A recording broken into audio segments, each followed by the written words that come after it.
Hey, welcome back. If you're new here, I'm Ashlyn Ray, spiritual guide, mindset style, life stylist, and I am ready to rock with y'all. So, I want to talk about radical self acceptance. And I want to get to the nitty gritty of it because when we talk about self acceptance, we say, oh, self love this, self love that. And we feel like if we get a pedicure and we go on vacation, that's it. We self love, baby, okay? Self love. But I want to talk about self acceptance because we got a lot of parts of us that we hide away, that we push away. And when we're hiding something, or trying to separate ourselves from something, it has a real clever way of finding its way back to the surface. And I remember when I first started with confidence coaching so many years ago, and I remember saying, I'm going to be authentic, and I am going to share things about myself that most people probably wouldn't share for whatever reason, but I'm going to share it. And I'm going to share it because I want other people to know that they are not in it by themselves and they're not alone. And what I found was that realistically, you guys, I was sharing everything about myself because I didn't want somebody to do it first. It was out of fear. It wasn't for the good of the people. It wasn't utilitarian. It was very much for my own good because people can expose what I've already told, right? And while the end result worked in my favor because it did prove to show that I was authentic, and it did prove to relate to people, and it did bring people into engagement, into my stratosphere. But I was divulging that information out of fear. Fear of judgment, fear of exposure, fear of embarrassment and shame. So realistically, I was still shameful. I was still guilty. I was still hurt, fearful, ashamed, embarrassed of the things that I was sharing. And it dawned on me because it kept coming back up. It would come back up in personal conversations. It would come up in my journaling. It would come up in shadow work. It would come up in therapy. And then I would suppress it for a certain amount of time. It would come back again. And it wasn't until I realized that I had never really processed it. I had never really accepted it. Instead, I buried it and looked the other way. And that is essentially what shadow work is, right? And a lot of people don't want to do shadow work because it is holding a mirror to your face and it is saying, oh, whoa, this is the thing that happened. Ooh, I did that. Oh my God, oh, I can't believe I did that. I was going to go to the grave with it, And you can't accept yourself. How are you going to accept somebody else? You want somebody to accept you, but you don't accept yourself. You want somebody to love you, but you don't love yourself. And you can't say, oh, self-love, I love myself, if you don't accept yourself, because you cannot love what you do not accept.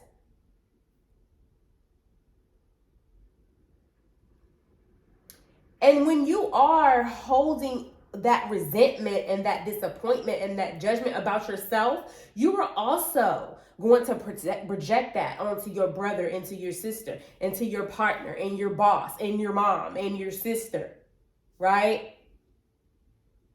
And you may not realize it, but you are. When you don't like something within yourself, or it triggers you, or it hurts you, or anything of the like, if you see it take place in your perceived reality, you will be triggered. You will resent that person. You will not like that person. You will pass judgment on that person, or you will bring it back on you. You'll make it about yourself. Something about someone else, about yourself.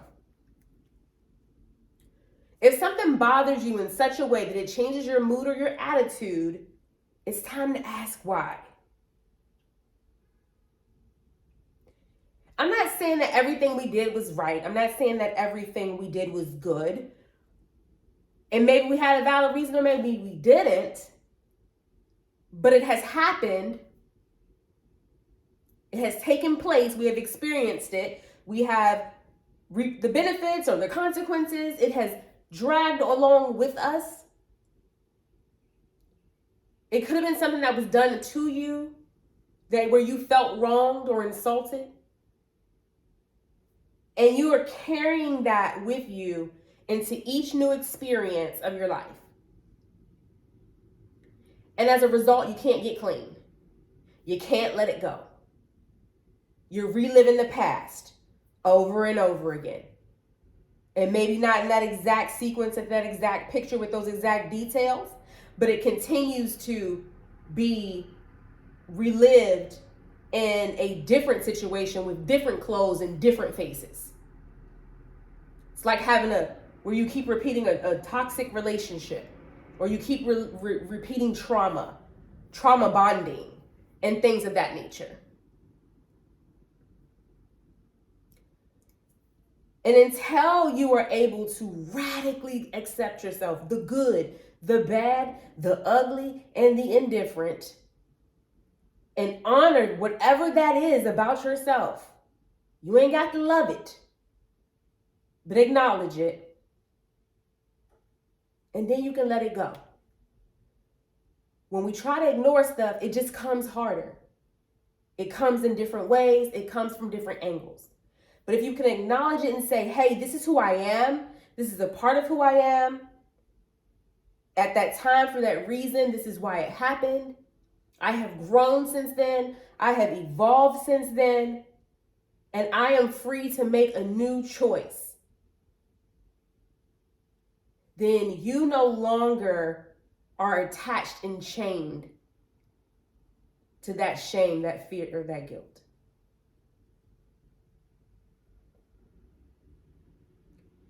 We are presuming the judgment of others when we don't know what skeletons they're hiding. Everybody's got a secret.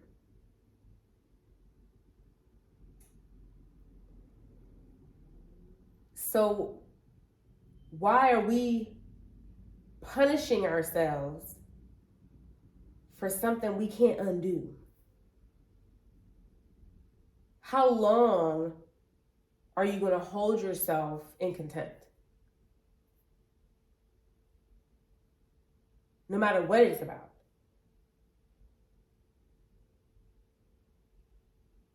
Most of us are not the same people we were 10 years ago, or 5 years ago, or a year ago, or 5 minutes ago.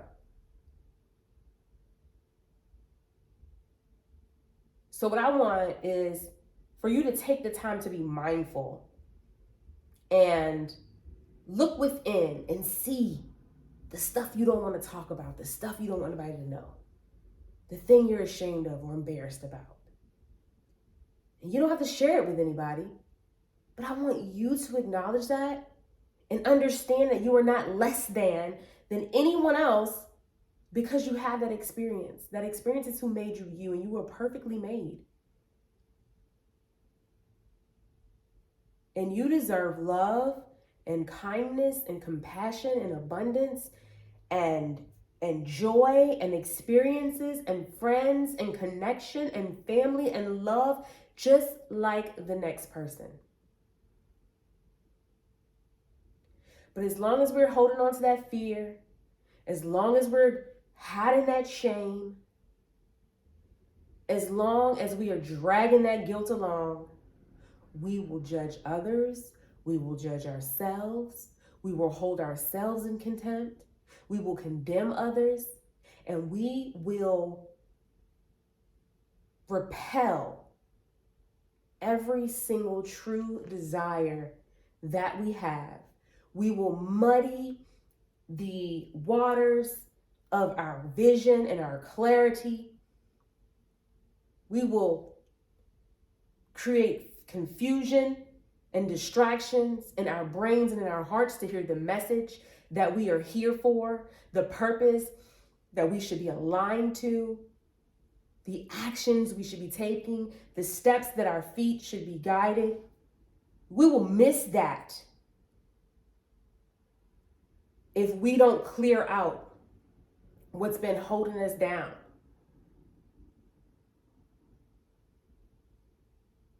A lot of people can't sit with themselves. A lot of people can't quiet their minds because they're scared of what they might hear.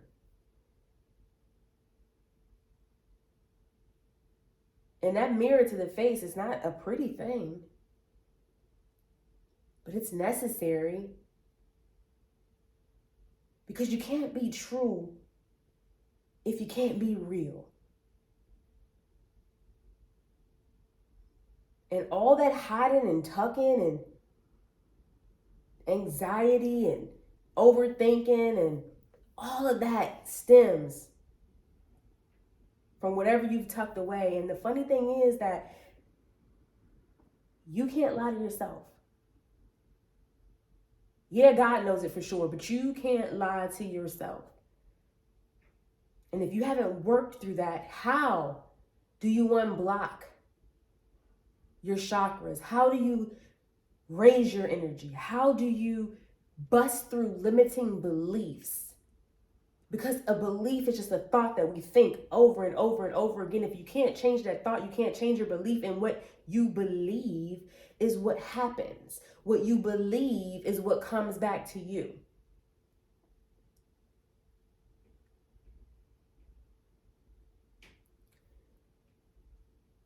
It's important that you understand your inner workings. And I don't want to get you stuck in a cycle of digging. But I do want you to understand, because some of us have buried it so deep and have gone so long that we are now unsure what it is that's stopping us. We are unsure about what it is that has caused us to freeze up, to have this anxiety, to be depressed, to be sad, to be hopeless, to be defensive, to be reactive, to be angry, to be bitter, to be resentful. Some of this stuff has been in us deep down so long, and we've been holding on to it so long that we no longer know what it even stems from. And not to mention, we don't know what it stems from, but we've had that belief for so long and continue to think that thought and continue to believe that it continued to create habit and continue to create thought and emotion and action and thought and emotion and action. And that now exactly what you believe is what you have perceived into your reality, and exactly what you see is what's up here, because you haven't cleared what's in here. We're still hurt. We're still longing for the attention, the attachment, the love, the recognition, the acknowledgement, the connection from when we were children, from when that person hurt us, from when somebody took something away. And we're too afraid to admit. We're too afraid to be vulnerable. We're too afraid to bare our hearts. But you can't love if you don't bare your heart. I don't know about y'all, but I don't want no fake love. For a long time, my wall was so deep, so thick. I had gotten so far from my spiritual practice. I had gotten so far from love, so far from God, so far from everything I had ever believed in, because I had started letting every new experience pile up and layer on like an onion. And it would just continue to build that wall a little thicker and a little thicker. And that's exactly what's happening each time an experience happens to you that further reinforces the belief that you have, and you continue to produce in your reality the thing that you don't want, because you keep thinking about the thing that you don't want instead of manning up and looking in the inside. Because what's funny is we don't want to look in the inside, and we don't want to go down that rabbit hole because we don't want to be weak and we don't want to be vulnerable. But it's literally the strongest thing you can do.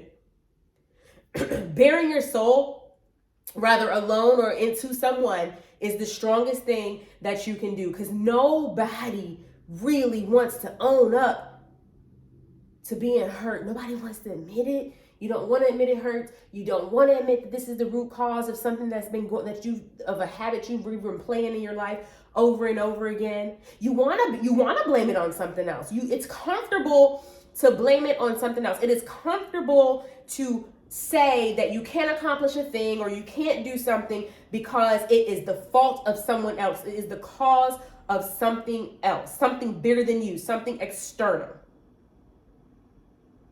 But I'm going to tell you two things. Number one, it ain't nothing external. Everything's internal. You cannot seek answers. You cannot find solace. You cannot find love. You cannot make connection externally until you do it internally. And number two, if you don't mind putting the trauma, the hurt, the rejection, the disappointment, and the insult externally on somebody else, why not take all of that, ball it up, and give it to God?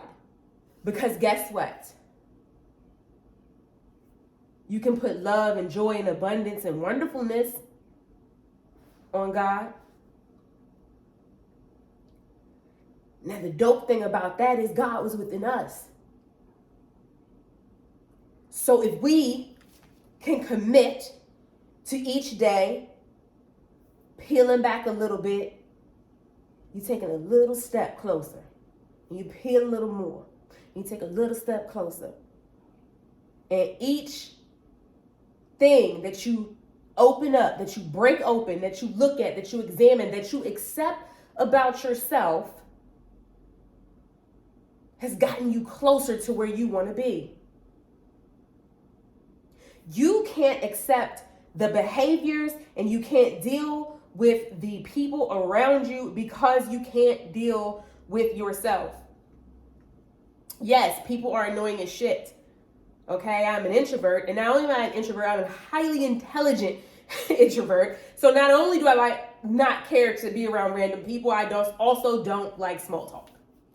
But because I understand because I understand myself and my inner workings and things that I do when I'm nervous or when I'm frustrated or when I have anxiety or when I'm worried or hurt or fear, I can now understand it about my brother or sister. And rather that it is annoying and I wish they would get away from me, I can have compassion for that person, and it makes it a tiny bit easier to get through the day.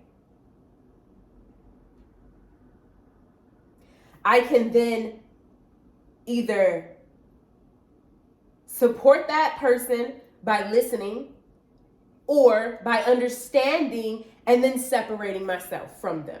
Either way, I'm no longer angry or annoyed or in discontent. It's literally, I get it, but also. And I find that I can do that with my mother. I can do that in relationships. I can do that with friends.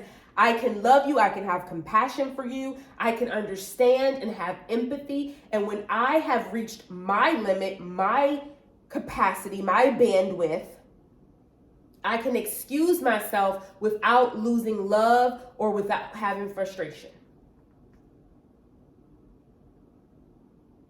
But without having that love and compassion for myself, I'm not able to dismiss myself without disrupting my balance, right?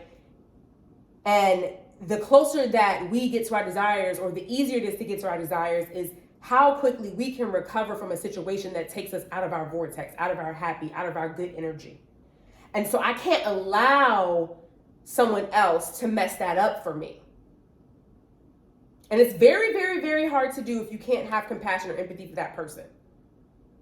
So the easiest way is to start within self and then let that shine out. You'll radiate with compassion and kindness and love. And people will wonder how you do it. You will wonder how you do it at first. But when you are right within yourself, it's amazing the things that you can endure, the things that you can let pass, the things that you can let go, that you can forgive, that you can overlook. And it'll take you a very long way. A very long way. So I want to leave you with this. I want you to think about in what ways you criticize yourself and what things you don't share with one another, that you won't say out loud, that you think about every once in a while and you cringe a little bit and you don't want to think about it again. Those are the subjects, the challenges, the topics. That's what needs to be uncovered. That's the shadow work that needs to be doing. Why are you like this? Why did this happen? Why do you hide this? What are you afraid someone will notice or know about you? What do you not want to share with the world? Because realistically, that's exactly what makes you unique, and that might be the very thing that the world needs to know.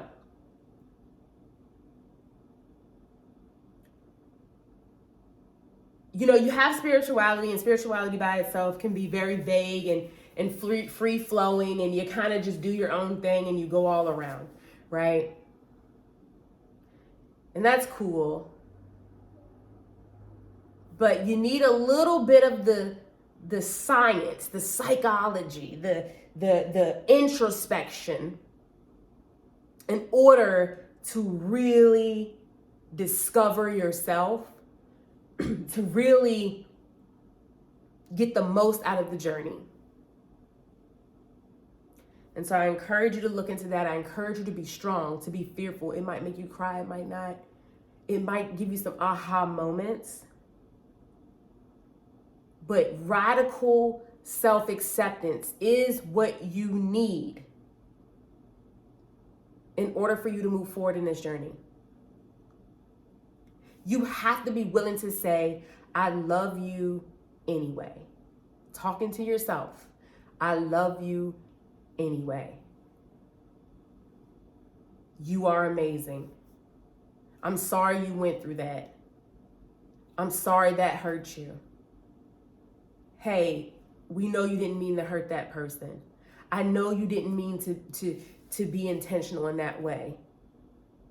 I understand you made a bad decision. I love you anyway. There are a lot of people holding on to hurt and anger from decades ago, 10 years ago, 5 years ago. And there's no reason for that. The Western world loves to self-loathe and be pitied, or self-pity, I should say. Almost like we get a badge of honor or some kind of certificate for being the most critical, the most self-critical, the most, I've been through so much. And we have, okay? And every single one of us has had something, no matter how healthy you think you are as a person, every single one of us has had something that has changed the trajectory of how we live today. But it doesn't mean we have to stay that way. And it doesn't mean it has to rule our life, and it doesn't mean that it has to own us. So I encourage you to accept everything about yourself. And I'm talking about everything. Accept everything. Accept that weight that you gained when you started working from home. Accept that you slept with a married man. Accept that you weren't the sweetest thing to your mom. Accept that the last thing you said to your sister before she passed away was not the thing that you really wanted to say for someone who was passing away. Accept that you had an addiction, or you're struggling with an addiction, or you used to have one. Accept that, deep down you do want children, or you don't, right? Accept that you are not conventional or the way that your parents expected you to be. Accept that you don't want to be monogamous.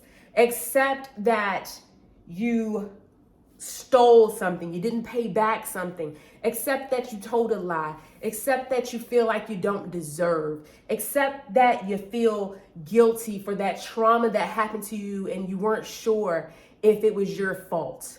Okay? Accept that you may have hurt someone else. Accept that your hurt still hurts. Accept that it did affect you. Accept that you are upset that you didn't get the promotion. Accept that you do want to grow, that you do want to thrive. Accept that you do want to be wealthy. Accept that you're not good with the money that you've had before.